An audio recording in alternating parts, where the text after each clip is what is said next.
3 myths about intimate weddings we are debunking right now.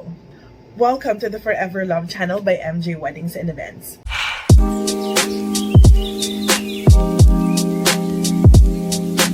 This is MJ, owner and head coordinator.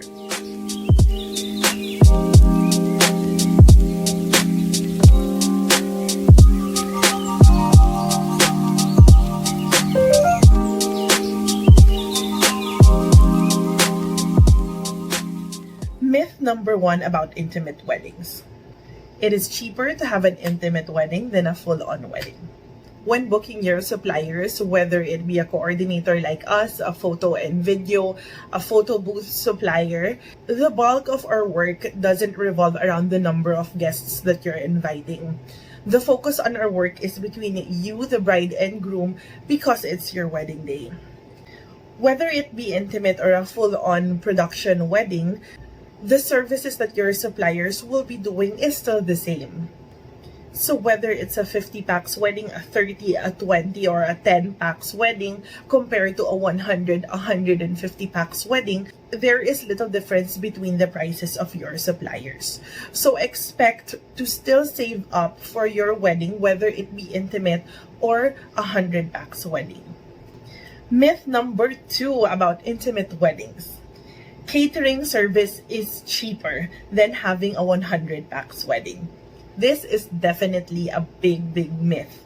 If you look at catering packages, you will see that when you have a lesser number of guests, the rate per person is higher than when you have a 100 or 200 packs number of guests. The more guests that you have or the more guests that you book from a caterer, the lesser the amount per head it will be.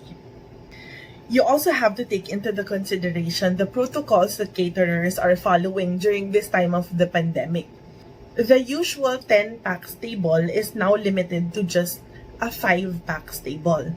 So if before you originally have 100 guests, that's 10 tables with 10 people per table. If you have now a 50 packs guest, that's still 10 tables with 5 packs per table. So the number of waiters that will be assisting you on the day relies on the number of tables that you have on your wedding day, which is why if you have 100 packs guests, the number of waiters are 10, let's say, the number of waiters for your 50 packs guests will still be 10 waiters. That is why it's just almost the same if you book a caterer for a 100 packs wedding to a 50 packs wedding. And finally, myth number 3. Booking a venue for an intimate wedding is cheaper than booking a venue for a 100 or a 300 packs wedding. Same goes with caterers. Venues follow protocols during the time of the pandemic.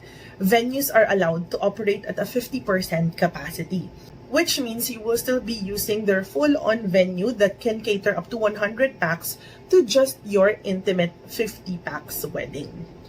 That's why expect that you will still be paying for the full amount of the venue and not the 50% rate. The 50% only falls to the number of guests that's allowed in the venue, not specifically the rate of the venue itself. In conclusion, if you're considering to have an intimate wedding, make sure that you still save up a lot of money for that wedding. Because having an intimate wedding doesn't mean that it will be cheaper than having a full-on 100 packs wedding. It's almost just the same. If you'd like to find out more or if you have questions about intimate weddings, just comment it down below and we will definitely answer them for you on our next vlog. Thank you for watching or listening here at the Forever Love channel by MJ Weddings and Events. Again, this is MJ. Bye guys!